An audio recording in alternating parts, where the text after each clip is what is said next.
Okay. Hey, what is up guys? I'm KBHD here, and this is not the first iPhone 5S review, and it probably won't be the last, but sometimes when you use the device for a while, longer than the typical review period for tech reviewers, you get a little bit of a better sense of what you like the device for and what you don't like it for, and just a little tidbits and quirks about it, and overall a general idea of how well you like to use it. And that's exactly what this video is about. This is an iPhone 5S review from the perspective of a person who uses a lot of Google services. I've done videos about iOS before. This is my first iPhone review. Believe it or not, this took me like 7 iPhones to actually do a review of it. But without any further ado, let's get right on into this. So this is the iPhone 5S in space gray. It comes in 3 colors, but this is the one I personally thought was my favorite. It's just as familiar as the rest of the iPhones out there. It's running iOS 7, it has that familiar array of icons like every other iPhone, and it's just as small. In fact, let me start by saying that yes, I'm aware that the iPhone looks very small in my hands, and that's because it is small in my hands. The Samsung Galaxy Note 3 is a phone I've carried for a while now, and it feels pretty natural for me to hold, but it's a bigger than average phone for most people, and it has a 5.7-inch display. But to me, it doesn't feel all that extreme. But a smaller, more common option that you'll probably see more frequently is the Samsung Galaxy S4. This is a pretty popular phone, and it has a 5-inch display. And it has that same general look to it as the Galaxy Note 3, but it takes up less space and involves reaching to the corners a bit less. But even smaller than that is the Moto X. This is one of my favorite devices right now, and it's very compact. It stuffs a 4.7-inch display into a body that's not that much bigger than the iPhone, so I can grip the whole thing. But even this phone starts to look big when you compare it to the iPhone 5S. This phone has a 4-inch display, so it's easily the smallest of the displays on any flagship by any company right now, but it's also one of the most compact mobile devices, period, which is something that Apple's really proud of in this phone. And I don't blame them. The device is really light, really easy to hold, and people can reach all 4 corners of the display with one hand, although I think people could do that on a 4.5-inch display too. But this is also one of the most fragile feeling phones out there. It's not actually fragile. It's really extremely well built. It's made out of premium materials like the HTC One. It's got metal in there. It's very tightly put together. There's no creaking or any twisting or anything like that. But the lack of any curves, plus the glass on the back, like the Nexus 4, make it feel like I better not drop this device. Like if I dropped it from a few inches up, it feels like it's very delicate and vulnerable to scratches, like I should be putting a case on it or something. Now there are a couple of things about the battery in this device. It's, like we said, a 1,570 milliamp hour battery, and that measurement is pretty small. In fact, this entire iPhone is about the same size as the Galaxy Note 3 battery, which is over 3,000 milliamp hours. So with this having half the battery size as a Note 3 has its pros and has its cons. One of the important pros is that it charges very quickly. I'd like to say it charges lightning fast. But the cons are immediately that the battery doesn't last quite as long as any other smartphone out there with a larger battery. Now, standby times are excellent on the iPhone. I could go to sleep with an iPhone at 100% battery, not charge it, and it would wake up with 97% battery. That's pretty good. An Android device with a similar size battery might be at 80% when you wake up. So that's pretty good that iOS takes good advantage of what it thinks you should be closing in the background when you're sleeping. But it doesn't have the best battery life during actual use. In fact, it's not even quite as good as the iPhone 5. I'd say maybe 5% worse than the iPhone 5. But it's about the same battery life as you'd expect from an iPhone. So if you're coming from a previous generation iPhone, you won't find too many surprises here with the battery life. Everything else about the hardware, though, is very well crafted. We saw this in the iPhone 5, too. It's solid aluminum on the sides and the back. It has awesome buttons that are precisely crafted so that they don't wobble at all, which is nice. Plus, they have the laser etchings to indicate volume up and down.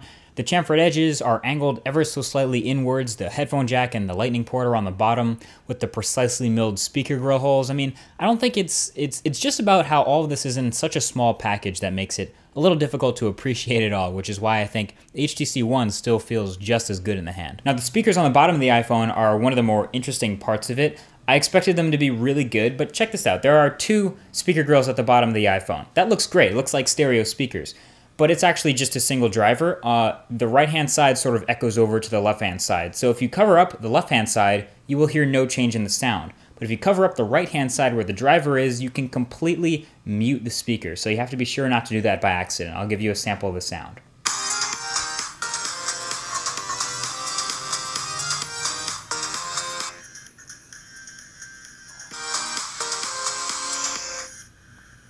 It's completely muted.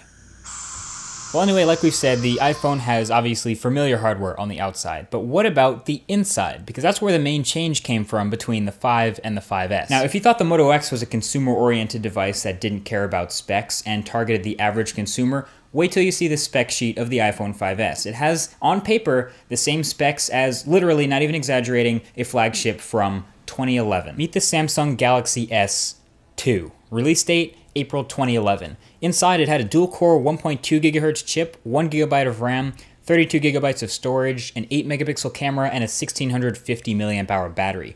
Now meet the iPhone 5S. Release date, a couple weeks ago. It has a dual-core 1.3 GHz chip, 1 GB of RAM, 32 GB of storage, an 8-megapixel camera, and a 1570 mAh battery. So this is where Apple does its absolute best to make sure specs don't matter nearly as much as they used to. They control the entire experience from the hardware to the software, and there's a lot of optimization going on, and in the end, performance throughout iOS 7 is pretty snappy. It performs on par with just about every other flagship today that has an 8-core chip and double the RAM and 20-megapixel cameras. And iOS, as we know, never really required all that much resources to run smoothly and multitask well and not eat through battery life like a hungry wolf through steak, so it's not really a surprise that the iPhone 5S is quite fast, especially when compared to older iPhones. But how is iOS 7? Well, for me, I actually like the look of iOS 7, at least a lot of it, but its functionality is still exactly the same as iOS 6. It's essentially a layer of gloss over the top, a visual overhaul, if you will. The motto here is you'll probably like it or learn to like it, but if you don't, too bad. Because you just can't change things. You still can't customize a lot of the things that I'm used to being able to customize out of the box on something like an Android phone. In iOS 7, you'll probably like most of the new icons, but if you don't like one, or two, or several, too bad. You might like the new keyboard, but if you don't, too bad. You might love the new stock lock screen or the new dialer or all the new stock applications, but if you don't, too bad. My biggest gripe with iOS 7 was actually the animation. So every time I unlock the iPhone 5S, there's this new animation in iOS 7 that takes a solid half a second before it lets me do anything on the home screen, and I don't like that at all. And that's too bad. So now anytime I want to unlock the phone, and I already know I want to go to the second page of apps, I have to wait for the animation to finish before I can do anything, because while it's animating, it's unresponsive on the touchscreen. Still bugs me to this day. I wish I could change the animation speed, just speed it up a little bit.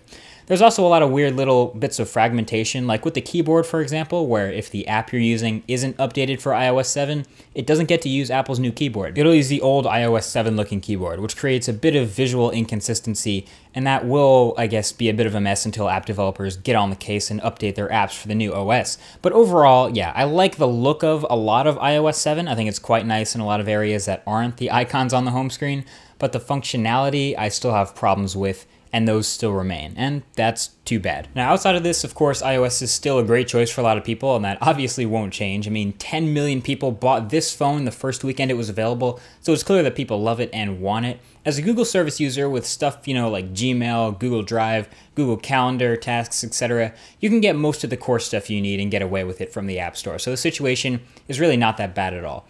And then there are, of course, the few fringe benefits of the iPhone, like Touch ID, for example, which is the name for the fancy fingerprint sensor in the home button of the iPhone, lets you unlock your phone or authenticate your iTunes purchases, and you can register up to 10 fingers. Of course, people have also found great ways to register things other than fingers, like their toes, their pet's toes, and even other body parts. But it's a cool feature. It works pretty well, pretty accurately most of the time. Just note that every time you restart your phone, you'll have to re-enter your whole iTunes password before using Touch ID in the App Store again. Another thing that's great about the iPhone is the camera experience. The camera experience, in my opinion, is made up of two different parts. It's the quality and the control. And there's a little bit of a scale, I'd say, between 1 and 10 for quality and between 1 and 10 for control. A lot of devices that have 10 out of 10 for quality, like the Lumia 1020, for example, you can't just give it to a random person on the street and ask them to take a great photo with it. They'll probably have a little bit of difficulty. But if you get a really, really easy to use camera, chances are it's not going to take great photos. So the iPhone strikes a nice balance because on the scale of 1 to 10 for quality, it's around an 8. And on the scale of 1 to 10 for control, it's pretty simple, but it's an easy to use app, so that's another 8 out of 10. And I think that is what makes it a very likable camera. You can just open it with a swipe up from the shortcut in the corner and immediately begin to take pictures. I would characterize the camera on the back of the iPhone 5S as a very fast camera in a bunch of different ways. Fast number 1 because it's very fast to take photos and to process shots. Fast number 2 because taking HDRs is very quick, so you don't have to have a necessarily still subject. Fast number 3 because the aperture itself is very fast, is wide open. I believe it's f2.0 or 2.2, which can be a little bit softer than the iPhone 5, but still is plenty fast and great for low light. And again, fast because of the video modes in here. You can take really fast 120 frames per second video and then slow it down to 30 frames per second to get this awesome smooth slow motion effect. So this is a very fast camera. What I most enjoyed about shooting with the 5S's camera though was the low light capabilities. This thing can essentially see in the dark where a lot of the other camera phones I've used fall short. But you can see all the test shots that I took in the full Imgur link in the description right below that like button, where you'll see, low light shots and regular light shots. And you'll see that the photos it takes are really pretty solid. The colors were very accurate, like extremely colorful and saturated. The detail was pretty much all there. It was only a little bit softer than the iPhone 5 because of the wider aperture, but overall, the shots you get out of this thing are very good. Overall though, in terms of the quality of photos and videos you get, and the control you have over them, this is up there in some of the best smartphones you can get to take photos with. So yeah, using the iPhone 5S is just as you would expect. You get great performance, smooth animations throughout, you get that super compact form factor and excellent build quality and design and material choices, and you get the usual quirks with a relatively new operating system, but those will either iron out or you'll get used to them. You get that future-proofness with the new 64-bit architecture, Apple's new chip, and Apple having control over the whole OS and ecosystem. And you have a very reliable device that almost always works exactly as you'd expect it to. Even if you don't like the way it does something, you can be confident that it'll do it that way every single time until you get used to it. It's a very familiar device for a lot of people, and probably isn't worth rushing to upgrade to if you're coming from an iPhone 5, but for many other older iPhone, it's a great choice for all it's worth. So at the end of the day, there are some things that I really like about the iPhone, and some things that I really don't like, obviously, about the iPhone, that a lot of other people will probably agree with. The display is one of the most polarizing things to me. I love the quality of the display, I just wish it was bigger. And there are a lot of things that I like about the build. It's a beautifully crafted device. It's just a little bit too small and feels a little bit fragile, even though it is, in fact, really sturdy, no creaking or bending at all. So there are some polarizing things about it. At the end of the day, though, I'm not a big iOS user. If you want to see a full dedicated iOS review or sort of a video on just me and iOS, feel free to leave a comment below or a thumbs up if you want to see something like that. But either way, this has been it. This is the iPhone 5S in space gray. Thank you for watching the review, and I'll talk to you guys in the next video. Peace.